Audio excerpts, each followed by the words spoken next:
got your band, you're getting ready to go on tour, and then what happened while you were there? It was kind of crazy. We had the tornadoes came through Nashville. We had this crazy tornado come through.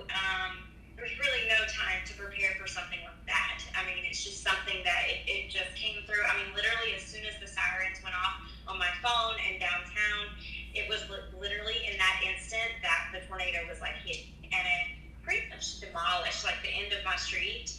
And sadly enough, it still looks like that from the time that I left.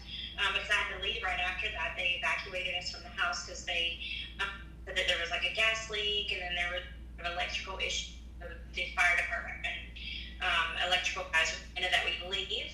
And so I went to Florida for a couple weeks and just kind of spent time with the family and things like that. And came back here, and once I got to Florida, this whole crazy virus thing took over. And so, then everybody's scared, and it's just been really crazy. And I got here, and I'm like, wow, like the neighborhood still looks the same in a lot of areas, other than a lot of the debris that was been picked up. But the buildings still have no roofs. They have no windows. The windows are still knocked out and things like that. Like it's really crazy because once the virus, began, people just stopped coming out to work. Whereas before there were so many volunteers and so many construction workers and people coming out to help rebuild the city, and it came to a screeching halt when this coronavirus took over. So it was pretty crazy. Yeah, I mean, I was talking to you briefly. We connected by text or call, and you were getting help for the tornado victims. You were actually doing some kind of fundraiser or something, try to get some people to the tornado victims, and all of a sudden, this virus thing starts getting real, right? I mean, it's been going on for a little bit, but it just became real when people start dying here in the United States. All of a sudden, we're like, oh, wait. It's the same thing with cancer. It's like, cancer wasn't really that deep until people in our families were getting diagnosed with cancer. All of a sudden, we start getting real, right? Yeah, when it starts hitting home, that's when you really start feeling the severity of it. It's pretty crazy. So you go through this thing, you come here, you go back over there. Your plans, you're like me. We were getting ready. Like I had my women's conference. I had the children's, the mega student conference. I was the keynote speaker. My fitness show. Everything in April just gone, just like that. And I thought of you because you're one of those people that like you were getting on the road, you were getting ready to do some concerts, and everything is stopped. Yeah, I just started scheduling like touring, and I've just gotten back from tour in Israel for 2 weeks, and I was supposed to go back to Israel March 28th. All of that got canceled. I work a lot of corporate gigs too, where we go and perform, and then I run down for corporate gigs as well, and different music artists and bands. And every single event that I booked for the next, well, first of all, it was the first 2 months, and then things started getting pushed back 3 months. Correct. Then they started saying, okay, we're going to start everything again in July, and now they're saying like September. So there's a lot of musicians and a lot of artists and a lot of just music people in general out of work right now, which is really crazy. I mean, there's no shows, there's no concerts, there's no touring going on. Everything is just shut down. Yeah, music and sports are the two things that I've always said that brings people together, right? Yeah. Especially through hard times.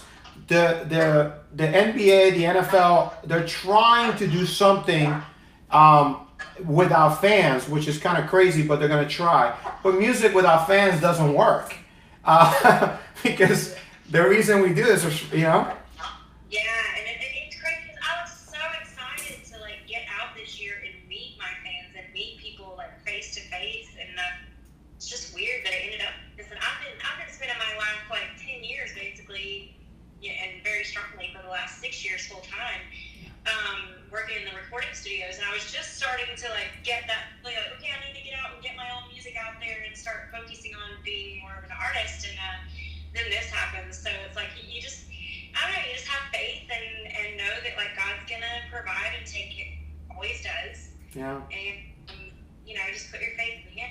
What am I gonna do at this point? Yeah, and it's funny because when it comes to you, I do think of your voice as being You know, you can do gospel, you could do pop, you could do country, and your voice has a way of touching people's hearts. Your way has a even the dance of pop music has a way of being kind of this connector of like life and be happy. You're a happy person. Like I've never seen you not smile. Like you're just always like this, right? And I remember when I first met you, we met because of my nonprofit for children with cancer, Lifechangers4life, my nonprofit. And we met through people that we knew like that. And all of a sudden we connected. We said, no, we have something more. We need to talk. And we did. And we've become really close friends. And I am looking forward to seeing you in concert. Maybe one day I get to present you on the stage. That would be awesome. You know, that would be like a whole 360, right? Coming all together. But I would tell you, it's funny because I call her Shelly, but she goes by Skylo. But I would say that one of those things about being a musician is that you get a chance to touch people and inspire people through music. But you certainly, when people talk to you, I don't know about other people have told you, but for sure with me, you're somebody that you're just so happy that you like instill happiness in other people when they talk to you. And that's one of the main reasons I wanted to do this. And you're one of the people that I put on my list as an artist to interview, because I want to tell people who you are, and I'm going to share your links and your music with people. But even you as a human being, as a person, you have that happy thing with you that just, it's awesome to be able to witness. It's nothing, I swear. I mean, I just don't let anything steal my joy. I've been through a lot in life, and I've just learned to just keep a steady mind about everything, and you're gonna find, everything always works out, and God always uses everything for His good, no matter what it is. And I think He's using this for good too. I mean, look, people are really question, am I living my life? Am I supposed to be living my life? Am I doing my life that I should be doing with my life? Am I doing the things that I was born and purposed to do? And that's special when people really have that awakening, and that is just something incredible. And I'm just glowing when I see this happening. I just see all these people really starting to question, what am I doing with my life? And that's beautiful, because we all need to ask ourselves those questions sometimes. It's important. It's important to stay on the path of where we're supposed to go and be doing what we're supposed to be doing and live a purpose-filled life, Well, I think the biggest thing is that the world slowed down for us, right? But I've talked to all my guests so far, and we talked about the same thing.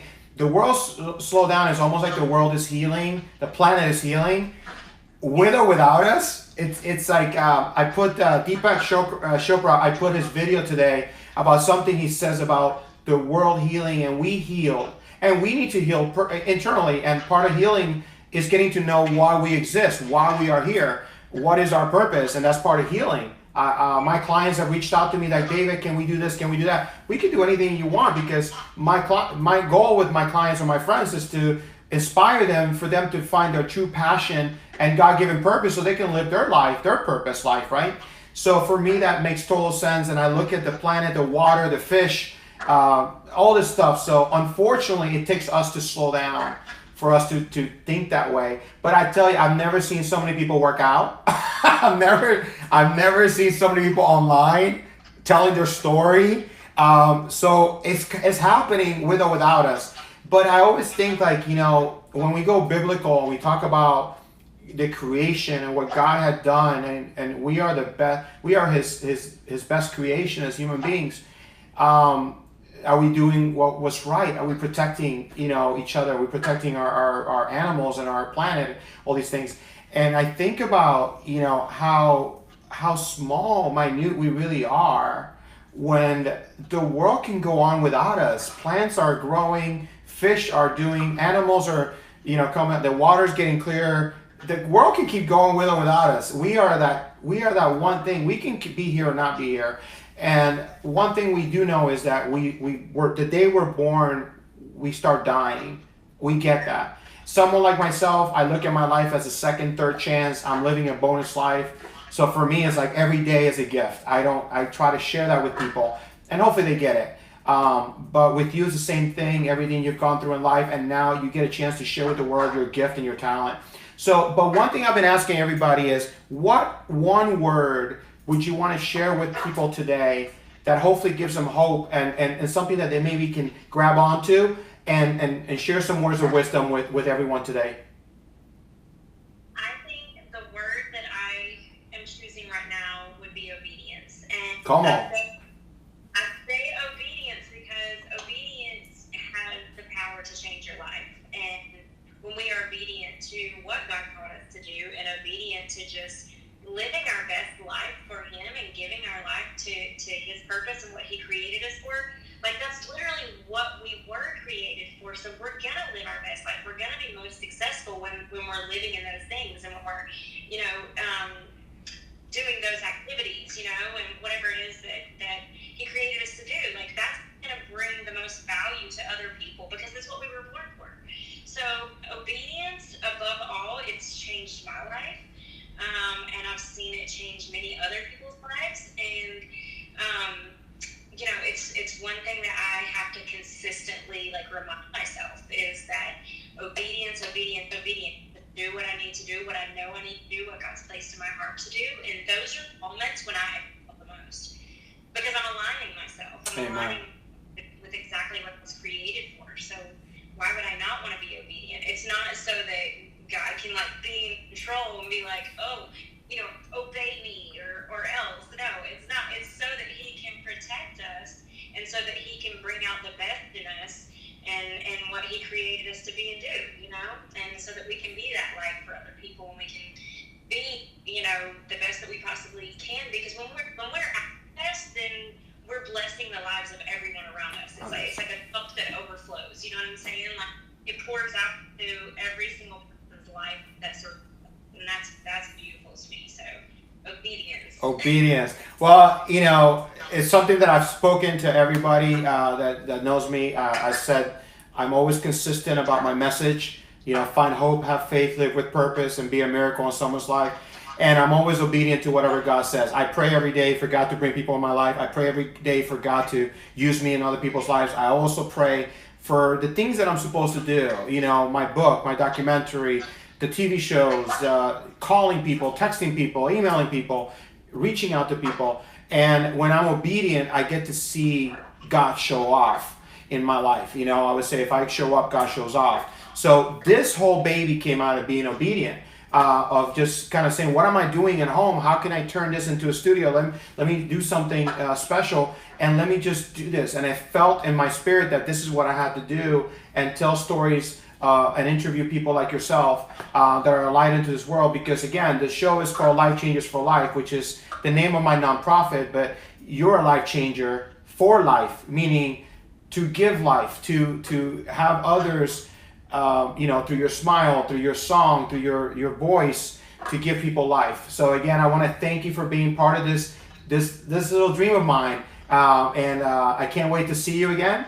I cannot wait to see you sing again, and yeah, I can't wait to give you a hug again. To be honest with you, so right. I'm gonna start doing some online performances and stuff like that. I've been trying to figure out a way.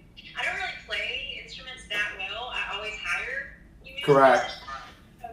I'm like, okay, how can I do this here now that I'm alone? How can I do this? So I'm gonna start doing that. I started a Patreon. I'm just gonna start putting out some content and stuff that hopefully will help kind of soothe people right now. I really hope it's bringing a lot of light. Amen.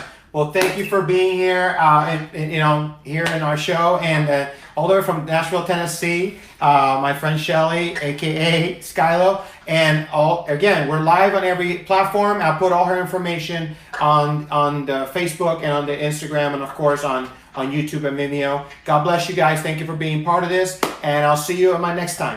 My next guest is a life changer, but she's been doing it for a long time without really people knowing. So now she's getting a chance to speak about her story. She's getting a chance to write about her story. And she's just somebody very, very special in my life. I'm so blessed to know her for the last couple of years. But literally now she is in Thailand. Tiffany Taylor, how are you, Tiffany? You look amazing from everything that you've been going through. Thank you for waking up early and looking beautiful like you are and being part of this amazing show for me. Thank you so much. Good morning, or for you, good evening. Yeah, I'm doing so great. it's How are amazing. you? What is it, 11 hours? Is 11-hour difference right now? Yeah, it's 11 hours. It's 10 in the morning here right now. So it's 10 a.m. in Thailand. It's almost midnight here. So she gets to be, look how great it looks, right? She's got great connection because she looks amazing all the way from Thailand. So I know this has been crazy. Last time I saw you, you were speaking, sharing your story here in Miami, a lot of different events. I've been pushing you to tell your story and tell everybody about what you've gone through in life, and then pushing you to write your book and all this stuff. You know, a little, just to give you a hint of what Tiffany does, she basically went from living in a yoga mat to living in a high rise here in Miami Beach. And then from there, she's been traveling again. She just can't stay put. So she's been everywhere, New York, Miami, everywhere. Now she's in Thailand. You've been traveling all the islands over there, right? Yes. But I prefer to stay on the main one now. I've been staying on the biggest island Okay. mainly for the last few months. But I love the smaller islands as well. They're beautiful. So I've been very blessed to know you and know, watching you, follow you on IG, on Instagram. You can follow her, Tiff Taylor, like it is on the banner right here. And, I love the fact that you've been showing some of the most beautiful, beautiful views of the other side of the world. And I know that you have, you've traveled so much, so you know what spots to go to. A lot of people probably will never ever get to see those spots. But because you've gone to the jungles, you've gone to the outside, to the corner of the rock that is over a hill that you fall and trip or do whatever, you're done. And you've been able to take some amazing, amazing footage. But besides that, how was life when you went? When did you go? In February? I landed here on Christmas actually. Christmas. Sorry, go again. Yes. And you started traveling around. So you were in different places. Right. So my intention of the trip was to come out here, and I was planning to travel through August. My intention was to just do Muay Thai the first 4 months I saw and that. fight again. I wanted to have another fight. But at 2 weeks, the 2-week mark, I hurt my knee so bad I couldn't walk and had to go to the emergency room. Turns out I may or may not have torn my ACL. I said, I can rehab it. Don't worry. Well, if a tear doesn't it doesn't heal itself, that's a surgery. So that was fun news. I had to wait a while before I could walk, and then I had to basically teach myself how to walk because my knee had no idea what it was doing. Correct. And at that point, there's no point in staying in my little fitness haven where everyone's working out 5 hours a day if I can't work out. So I said, well, let me go exploring. So I went to Singapore. I loved it. I went to Bali. I hated it. It's okay. And then I came right back to Phuket. And then, life happened from there. So many things have happened in the last few months now that I'm thinking about it. So you were also studying online, though. You were also, right? You were taking extra courses. I was. Yes. So she was studying, she was traveling, experiencing life, and it all. Now she's used to this. She's traveled, backpacked all over Europe. She has done this before, but again, she usually plans these things like everything. If you go to her Instagram, you'll see some of the videos that she put in, kicking a bunch of guys on the ring and doing Muay Thai. It was like watching the movie Bloodsport or Kickboxer, one of these Van Damme movies. That's what it reminds me of. Like even the rings looks the same, the colors, everything. It's like watching Kickboxer all over again or watching Bloodsport. It's one of those things. And I watch you and I was like, she's getting in shape, she's eating well, she's doing her thing, she's meditating, she's praying, she's doing everything she's doing. But then I watch more and more, and then one day I get the surprise, and you put a video, and it looked like this video that was, how do I put it? It looked like a video that you're watching a crime scene. You're in the middle of the street on a bicycle, or a bike, or a bicycle? It was a big motorcycle. A motorcycle. Kawasaki Ninja. And so she's in the motorcycle, and there's a car, hits her head on her side, right? Yeah. And I watched the video like 4 or 5 times before I sent you a message, because then I finally read what your caption was. And you were captioning people that you just got hit by a car. So how did you get that video, number one? And number two, how are you physically after all that? Well, I'll answer physically. Physically, I'm fine. Okay. I was thrown off the bike. I had a few scratches. I had some abdominal pain from the torn muscle, and that was it. So I'm blessed. The car was actually was still on the accelerating when she hit me. Her eyes were not at all on the road. She did not see me. It wasn't until she heard the crash that she pressed the brake. Oh my God. And that's evident when you watch the video, which is on my Instagram. How I got the video is amazing. So I got this awful car accident. It's 11 o'clock in the morning. It's an empty road, right? And I had just driven. The whole point of my drive was to get my favorite pancakes at a restaurant that was 20 minutes away. I woke up and I put it on my Instagram story. I was like, I want pancakes. I'm going to get them. Oh my Lord. So I drove to my favorite restaurant where I know the owner. I met her 4 years ago. I love her. She has the best pancakes, the best food overall. I ate the pancakes. I left, and 2 minutes after leaving the shop, I was hit by a car. And it just so happened that my friend, the owner of that restaurant, drove past the accident a couple minutes after it happened. And because I had been there the day before for lunch, she recognized the motorcycle as mine. Wow. So she was able to pull over, run out of the car, and come see if I was okay.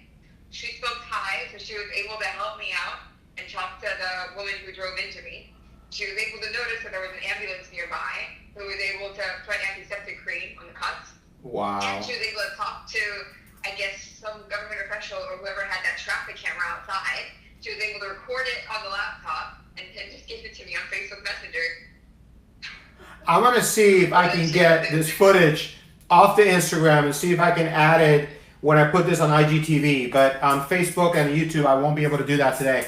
But just go to Tiff Taylor. It's right there on the banner right here. You'll be able to see. It's a picture of me going like this. Yes, I'm going to have to add it to my story. I'll actually add it to the story so you guys can watch it again. But it looks like somebody needs to be in the hospital after that. She got up out of that, like you heard her. And then who got you the video? So he got you the video? No. So, yeah, my friend who owns that restaurant where I just had breakfast at. Oh, my God. She drove past and recognized the motorcycle, and she was able to get the traffic footage for me. Wow. Well, it's like news. It's like 5 o'clock news, basically. So you get over this. Now, what is going on? Now, how long were you going to stay in Thailand? So the original plan was to be out here at least 4 months to be doing Muay Thai. Okay. And then that plan pivot when I got injured. Correct. But then I ended up back in Thailand, and there were another crazy run of events. I met some amazing people. I ended up staying at a resort with some models and DJs, and one of them convinced me to try Muay Thai again. They said, if you're not having pain walking, why don't you just try it out? I said, okay, yeah, I'll try it. Maybe I'll just go light. And I had no pain. I had no pain at all. It was completely gone. I was going at full capacity. I said, well, another miracle. I feel I'm going back to Muay Thai now. Come on. Yeah, I mean, I saw the videos. I'm like, I didn't even know you had a knee injury. And you look great. You're staying in shape, of course. I mean, you're always in good shape, and you're always eating good. What changed over there? Now you're not here. You know what's going on here, but you're not here. There's a difference when you're in a place, right? And you see what's going on in a community, and you're a community person. I mean, you've been an entrepreneur. You've done all these things. So you're a community person. You've been in New York. You've been in Miami. You know big cities. So what is Thailand going through while this is happening? Well, it's really interesting to watch as it happens, because I got here December 26th, right around when coronavirus was just announced from China. And majority of the Chinese come on vacation here in Thailand.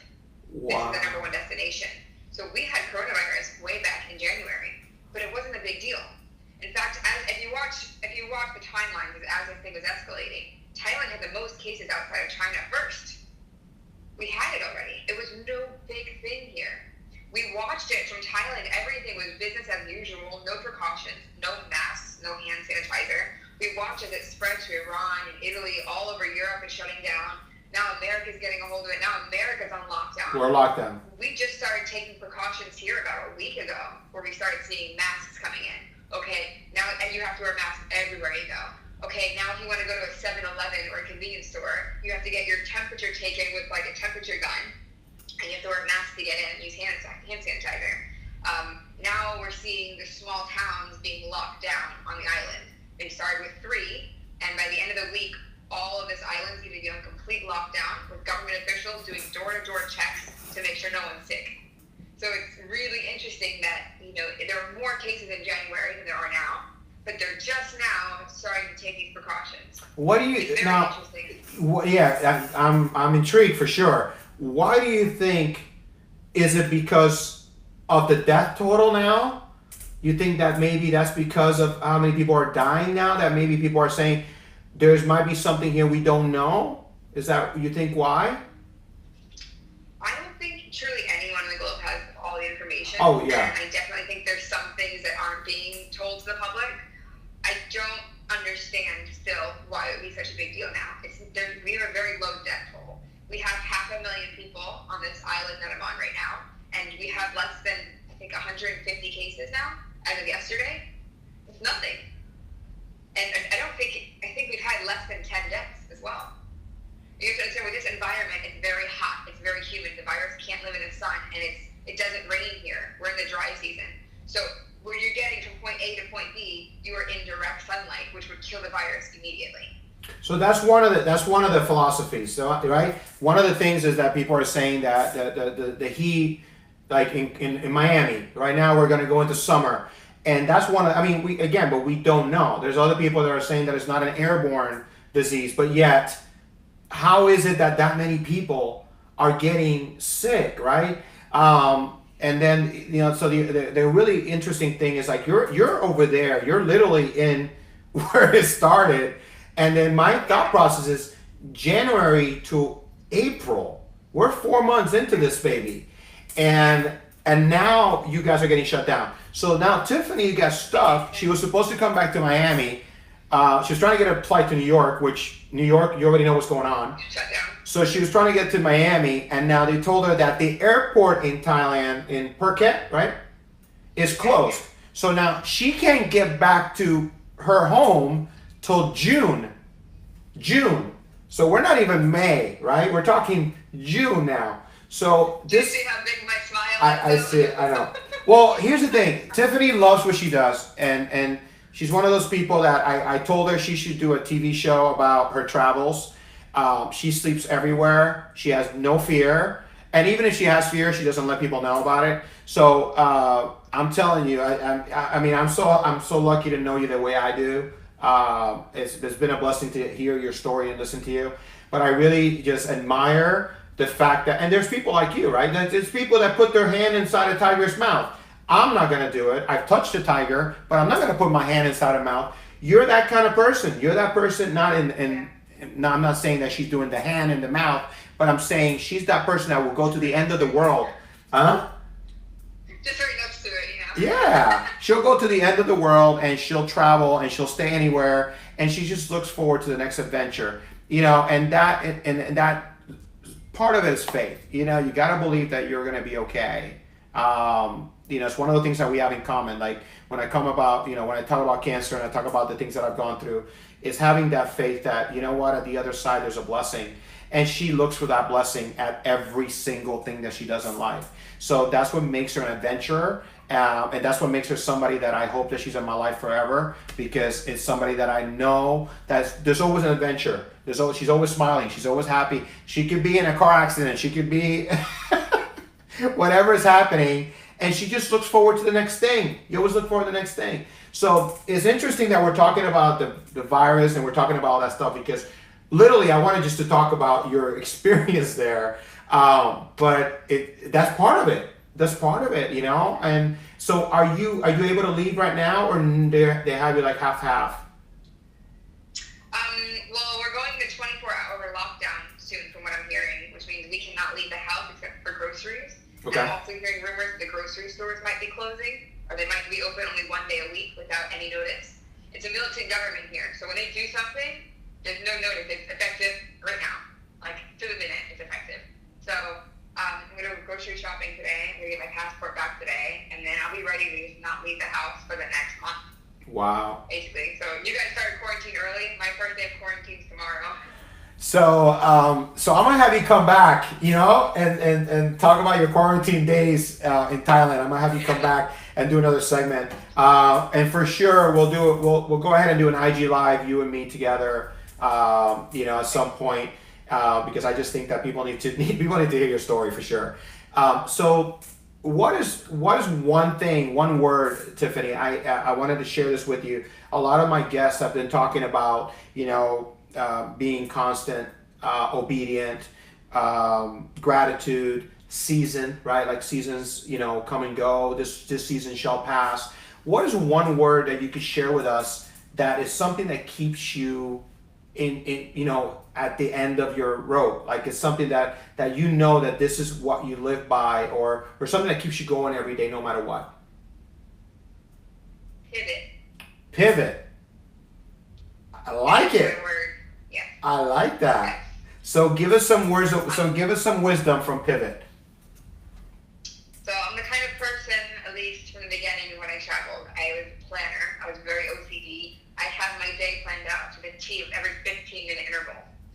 And it was very apparent that the rest of my story, when my ultimate plan didn't work out and failed miserably in Milan and left me homeless, I had to learn that, okay, sometimes my plan doesn't work out. Obviously, God's plan is superior.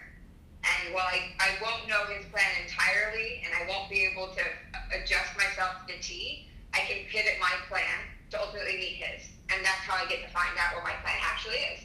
So when I came out here and planned to do Muay Thai for 4 months, and I couldn't because I was injured, which wasn't supposed to happen, I pivoted. I said, okay, that's already done. I can't be upset about it. What can I do from here?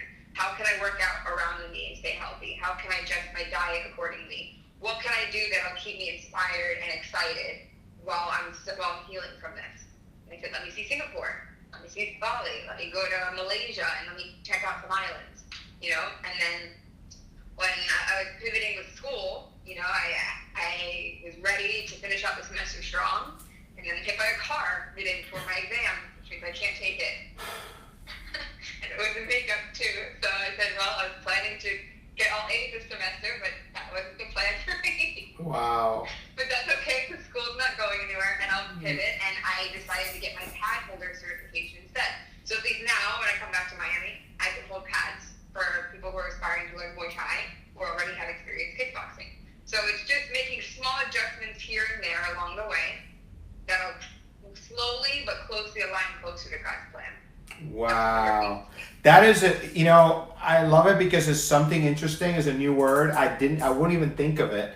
I would probably have a different word kind of similar to it, like a synonym but a not pivot. I like that word, and it is right, because in life you have to learn how to pivot. You have to learn how to, when a wall hits, you got to turn to the other side. In basketball, we used to pivot, right? If somebody's closing that lane, you pivot up 1 foot and you have to pivot to the other side and try to get around it. And that's really how life is. You have to learn how to pivot. That's an awesome word. I'm so happy you mentioned it. That's a word that I'm going to think about now for a while, because we have to learn how to pivot. So what would you think, what is your I know we texted each other the other day and you were saying, David, I'm learning so much about myself. I'm getting it. Like, I'm getting it. You were saying, I forgot the exact words you used, but it's like, I'm getting my purpose. I'm everything is coming true. And what was your mindset when you text me that? I just wanted to know, is there anything specific that's going on right now that is pushing you to a certain direction? Wow. It was a lot that started to click for me. I think it's just I'm starting to understand why I've had each and every experience in life, and why I shouldn't attach either a positive or a negative connection with each experience. Like, I understand that my dad taught me how to travel and be the OCD planner, the neat freak, to make things go right. And I understand now that I had to fail miserably to learn what happens when your plans don't work out. And that's what taught me how to be a minimalist and accept whatever happens. Had I not had those two experiences combined, right now, this coronavirus situation would not be going so smoothly for me as it is probably as it isn't for other people. I think I'm doing much better managing this than other people are, because I'm ready for everything to fall apart at any moment, and I'm happy with that. I'll pivot, like I said. I'm not going to say, well, I plan to be in Japan for the cherry blossoms right now, and I can't go there. I'm going to cry about it. No, I mean, it's still bloom in other years. I'll have another opportunity to go there. But how can I make the most of it right now? So I'm just starting to piece together how in my past different experiences that I've had really contribute to the way I react to things now. Wow. And you know, I can relate to some of that just because I'm listening to her and I'm thinking about even what I'm writing in my book right now about the relationships that are in my life and the things that I overcame. And you know, I look at it differently. I mean, if 10 years ago you would have canceled 3 events, like I had three major events. I had a children's, the men's, the mega student conference, 1,600 students. I was supposed to speak. I was a keynote speaker. I had my fitness show. I had my seminars. I had my conferences for women, and everything canceled. I did one conference in March, and I haven't done another one. And everything canceled. And I think my life is just different the way I think about it now, because the fact that I'm healthy, the fact that I have a roof over my head, the fact that I have food in my fridge, the fact that I have water, the fact that I have the necessities, it's like I'm okay compared to a lot of people that don't know where to turn right now. So I love the fact that you said that and you mentioned that. So I hope everybody got a chance to really you got a piece of Tiffany. There's so much, but I know we went over time, but I just want to share this with you. You're in my prayers. I look forward to seeing you again, giving you a hug again. I look forward to listening to you and hearing all about everything that's like coming back into your life. Okay? And please stay as safe as you can. I know you, so but try to stay as safe as you can and stay in contact with us. And I am just looking forward to hearing your stories because I know everything has a purpose, and you do too. So thank you, Tiffany, for joining us. And now say goodbye to everybody out there. Thank you again for being part of Life Changes for Life. This has been Tiffany Taylor. You can follow her on Instagram. And this video will be on YouTube and Facebook Live as well. God bless you guys. Until next time, I'll see you.